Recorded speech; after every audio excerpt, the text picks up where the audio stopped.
How do you rebuild what's been broken for over a century? How do you rally exhausted people who've given up hope? How do you silence enemies who mock your every move, threaten your life, and plot your assassination? One man faced all of this, and he had no construction experience, no political power, no army, just a burden he couldn't shake.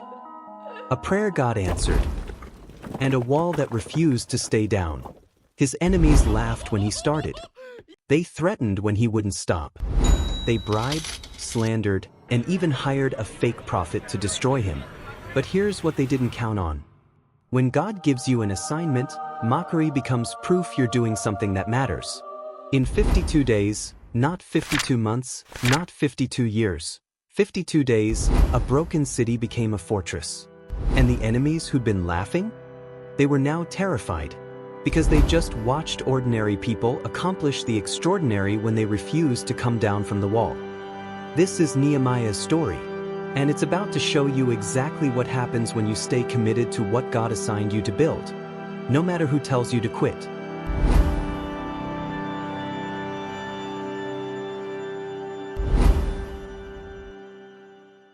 Let me paint you a picture of where this starts.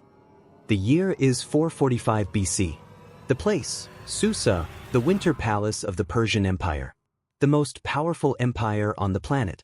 Inside this palace works a Jewish man named Nehemiah, cupbearer to King Artaxerxes. Now that might sound fancy, but let's be clear what it actually meant. Nehemiah was a professional poison tester. He sipped the king's wine first to make sure nobody was trying to assassinate the most powerful man in the world. It was prestigious, dangerous, and it put him closer to ultimate power than most people would ever get. But 800 miles away, there was a city that wouldn't leave Nehemiah's mind. Jerusalem. Here's what you need to know. 141 years before this story begins, the Babylonian king Nebuchadnezzar had absolutely destroyed Jerusalem. Burned the temple, demolished the walls, torched the gates, dragged the people into exile. It was total annihilation. Eventually, some Jews were allowed to return. They'd even rebuilt the temple. But the walls? Still rubble, still broken, still a monument to defeat. And in the ancient Near East, walls weren't optional. They were your identity. A city without walls was a city without dignity, defenseless, humiliated, irrelevant. So when Nehemiah's brother Hanani shows up from Jerusalem with some travelers, Nehemiah asks what seems like a casual question. Nehemiah 1 verse 2. He asks about the Jewish remnant who'd survived the exile and about the condition of Jerusalem. The answer he gets in verse 3 really shook him. Those who survived the exile and are back in the province are in great trouble and disgrace. The wall of Jerusalem is broken down, and its gates have been burned with fire. Trouble, disgrace, broken, burned. 4 words that shattered Nehemiah's comfortable life. Verse 4 tells us exactly how he responded. When I heard these things, I sat down and wept. For some days I mourned and fasted and prayed before the God of heaven. Not hours, days. This man who had everything, security, status, access to the throne, sat down and wept for days over a city he'd probably never even seen. And that's when the burden became a calling. That's when comfort became unbearable. That's when Nehemiah realized his position wasn't about him. It was preparation for this exact moment. For months pass. Nehemiah prays. He fasts. He grieves. But he's also doing something else. He's planning. See, Nehemiah understood a truth most people miss. God doesn't just want your passion. He wants your preparation. So Nehemiah calculates. What would it actually take to rebuild? How much timber? What kind of protection was needed for the mission? Which routes are safest? He's ready, but he's waiting for the right moment. Then it happens. Nehemiah 2 verse 1. The month of Nisan arrives. Nehemiah brings wine to the king like he's done 1,000 times before. But something's different. And the king notices immediately. Verse 2. Why does your face look so sad when you are not ill? This can be nothing but sadness of heart. Now here's what you need to understand about Persian court protocol. Showing sadness in the king's presence was essentially saying, "Your service isn't good enough. I'm miserable even in your palace." People had been executed for less. Nehemiah knew this.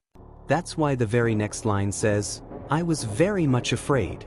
Terrified would be more accurate. But he's standing at a crossroads. Lie and keep his job, or tell the truth and risk everything. He chooses truth. Verse 3, "May the king live forever. Why should my face not look sad when the city where my ancestors are buried lies in ruins, and its gates have been destroyed by fire?" Silence. Then the king asks the question that will change everything. "What is it you want?" And watch this. Verse 4 is one of the most powerful verses in the entire story. "Then I prayed to the God of heaven, and I answered the king." He prayed. Right there. A split-second arrow prayer while the most powerful man on earth waited for his answer. Faith and courage colliding in real time. Verse 5. "If it pleases the king and if your servant has found favor in his sight, let him send me to the city in Judah where my ancestors are buried so that I can rebuild it. Let me rebuild the city you conquered." It's audacious. It's unbelievable. It should have gotten him killed. But verse 6 records something miraculous.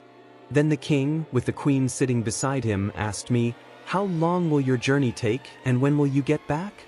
It pleased the king to send me, so I set a time. Not only yes, but when will you be back?" God had prepared the heart of a pagan king to fund the rebuilding of the city his empire had destroyed. Nehemiah doesn't stop there. He asks for letters of safe passage, timber from the royal forest, military escort, and the king grants it all. Verse 8 tells us why. "And because the gracious hand of my God was on me, the king granted my requests." The impossible just became inevitable. But the real war was about to begin. Nehemiah arrives in Jerusalem with authority, resources, and royal backing.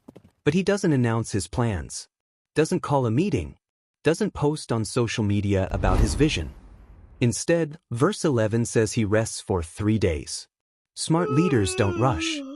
Then, verse 12, something fascinating happens. "I set out during the night with a few others. I had not told anyone what my God had put in my heart to do for Jerusalem." Middle of the night. Secret inspection. No announcements. Nehemiah rides around the city examining every broken section, every burned gate, every pile of rubble. Verse 13 describes his route. "By night I went out through the valley gate toward the jackal well and the dung gate, examining the walls of Jerusalem, which had been broken down, and its gates, which had been destroyed by fire." He sees it all. The full scope of destruction. The overwhelming task ahead. And only after he's surveyed everything does he finally gather the Jewish leaders, the priests, the nobles. Verse 17, and listen to how he frames this. "You see the trouble we are in. Jerusalem lies in ruins, and its gates have been burned with fire. Come, let us rebuild the wall of Jerusalem, and we will no longer be in disgrace." Notice, he doesn't say, "I have a vision." He says, "You see the trouble we are in." He makes it their problem, their shame, their opportunity. Then he tells them about the king's favor, about God's hand on this project, about the resources already secured. Verse 18. Their response, "Let us start rebuilding." So they began this good work. Unity, momentum, action. But the second they pick up the first stone, the vultures start circling. Verse 19 introduces us to the villains of this story. "But when Sanballat the Horonite, Tobiah the Ammonite official, and Geshem the Arab heard about it, they mocked and ridiculed us. 'What is this you are doing?' they asked. 'Are you rebelling against the king?'" 3 powerful regional leaders. And their first weapon? Mockery. They ridicule the project, question the motives, spread rumors of rebellion against Persia. Classic intimidation tactics. Nehemiah's response in verse 20 is simple. "The God of heaven will give us success. We his servants will start rebuilding, but as for you, you have no share in Jerusalem or any claim or historic right to it." Translation. We're building. God's with us. You're not invited. Bye. Then Nehemiah does something brilliant that chapter 3 describes in detail. He organizes the entire reconstruction by family and proximity. Each family rebuilds the section of wall nearest their own house. Think about that strategy. When you're defending your own front door, you don't cut corners. When your kids sleep behind that wall, you build it strong. Goldsmiths worked alongside perfume makers. Priests next to merchants. Even daughters are mentioned as builders. Everyone had skin in the game. But as the wall begins rising from the rubble, the enemies shift tactics. Chapter 4, verse 1. When Sanballat heard that we were rebuilding the wall, he became angry and was greatly incensed. He ridiculed the Jews. And verse 3, Tobiah adds this gem. What they are building, even a fox climbing up on it would break down their wall of stones. Public humiliation. Constant ridicule. And here's how Nehemiah handles it. He doesn't argue, doesn't defend, doesn't engage. Verse 4. He prays. Hear us, our God, for we are despised. Turn their insults back on their own heads. Then verse 6. So we rebuilt the wall till all of it reached half its height, for the people worked with all their heart. But when the wall hits the halfway mark, everything changes. Verse 7. When Sanballat, Tobiah, the Arabs, the Ammonites and the people of Ashdod heard that the repairs to Jerusalem's walls had gone ahead and that the gaps were being closed, they were very angry. This isn't mockery anymore. This is rage. Verse 8. They all plotted together to come and fight against Jerusalem and stir up trouble against it. An alliance of enemies. A military conspiracy. Credible threats of violence. The stakes just escalated from insults to assassination. Nehemiah's response in verse 9. But we prayed to our God and posted a guard day and night to meet this threat. Prayer and guards. Faith and wisdom working in tandem. But then something worse than external enemies emerges. Internal collapse. Verse 10 records the breaking point. Meanwhile, the people in Judah said, the strength of the laborers is giving out, and there is so much rubble that we cannot rebuild the wall. Exhaustion, discouragement, defeat creeping into their own ranks. And the enemies are whispering threats. Verse 11. Before they know it or see us, we will be right there among them and will kill them and put an end to the work. Assassination plots. Sabotage. Psychological warfare. This is the crisis moment. External threats. Internal fatigue. The project on the verge of collapse. And Nehemiah faces it head-on. Verse 13, he arms the people. Therefore I stationed some of the people behind the lowest points of the wall at the exposed places, posting them by families, with their swords, spears and bows. By families. Because people fight harder when they're protecting their own. Then he rallies them with a speech that changes everything. Verse 14. Don't be afraid of them. Remember the Lord, who is great and awesome, and fight for your families, your sons and your daughters, your wives and your homes. Remember God. Fight for what matters. When the enemies realize their plot's been exposed, they back off. But Nehemiah doesn't relax security. Verse 16. From that day on, half of my men did the work, while the other half were equipped with spears, shields, bows and armor. They built with one hand, held weapons with the other, sunrise to sunset, armed and building, exhausted but committed. Verse 21. So we continued the work with half the men holding spears, from the first light of dawn till the stars came out. Listen, if you're in the middle of your own impossible rebuild right now, facing critics who say it can't be done, subscribe to this channel. We're uncovering biblical strategies that actually work in real life. Not just stories, blueprints for finishing what you started. Subscribe, because you need what's coming next. The wall is nearly complete.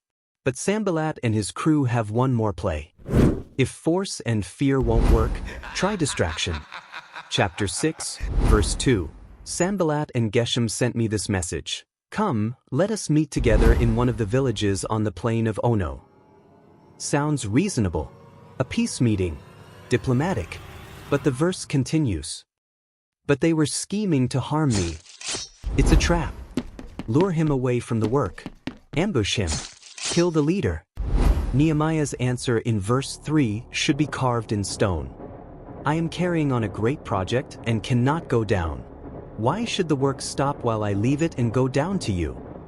I cannot come down. They send the request 4 times. 4 times he gives the same answer. So they switch to slander. Verse 5. They send an unsealed letter, meaning everyone can read it, accusing Nehemiah of planning rebellion and wanting to be king. Public character assassination. False accusations. Reputation destruction. Verse 8. Nehemiah's response, nothing like what you are saying is happening. You are just making it up out of your head. Then he prays, verse 9, they were all trying to frighten us, thinking, their hands will get too weak for the work, and it will not be completed. But I prayed, now strengthen my hands. Then comes the lowest blow. They hire a false prophet to trick Nehemiah into hiding in the temple, which would disqualify him as a layman and destroy his credibility. But Nehemiah sees through it. Verse 11. Should a man like me run away? Or should someone like me go into the temple to save his life? I will not go. He refuses every distraction, every compromise, every trap. And then, chapter 6, verse 15. So the wall was completed on the 25th of Elul in 52 days. 52 days. Not 53. Not 100. Exactly 52. And verse 16 tells us what happened to the enemies. Wow! When all our enemies heard about this, all the surrounding nations were afraid and lost their self-confidence because they realized that this work had been done with the help of our God. Afraid. Self-confidence shattered because they just watched the impossible become reality. Alright, let's break down what Nehemiah actually teaches us about finishing impossible assignments. Lesson 1. Burden plus preparation equals calling. Nehemiah didn't just feel bad about Jerusalem. He wept for days, then spent months planning. Emotion gets you started. Strategy gets you finished. God honors both. Lesson 2. The right door opens at the right time. Nehemiah waited 4 months for the moment the king asked, "What do you want?" Timing isn't everything, it's the only thing. Don't force doors. Position yourself and wait for God to open them. Lesson 3. Organize people around what they already care about. Families built the wall nearest their homes. Brilliant. People don't work hard for your vision, they work hard when your vision protects what they love. Connect your mission to their motivation. Lesson 4. Mockery means you matter. Nobody wastes energy mocking irrelevant projects. If you're facing opposition, congratulations, you're doing something worth stopping. The fiercer the resistance, the more important the work. Lesson 5. Don't come down. For invitations to meet. For refusals. I'm doing a great work and cannot come down. Every distraction disguised as opportunity is a trap. Stay on the wall. Lesson 6. Build and guard simultaneously. One hand building, one hand armed. You don't stop protecting to make progress. Likewise, you don't stop progressing to stay safe. You do both. Every day. Final lesson. God's timeline is exact. 52 days. Not random. Not approximate. Exact. When God assigns the work, He determines the deadline. Your job isn't to figure out how. Your job is to stay on the wall until it's done. Nehemiah faced mockery, threats, exhaustion, false accusations, and assassination plots. And he never came down.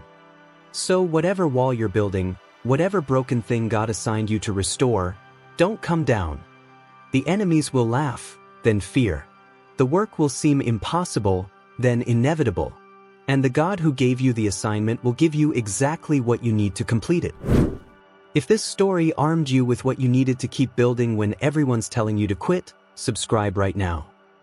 We're extracting battle-tested strategies from people who did impossible things with God's help.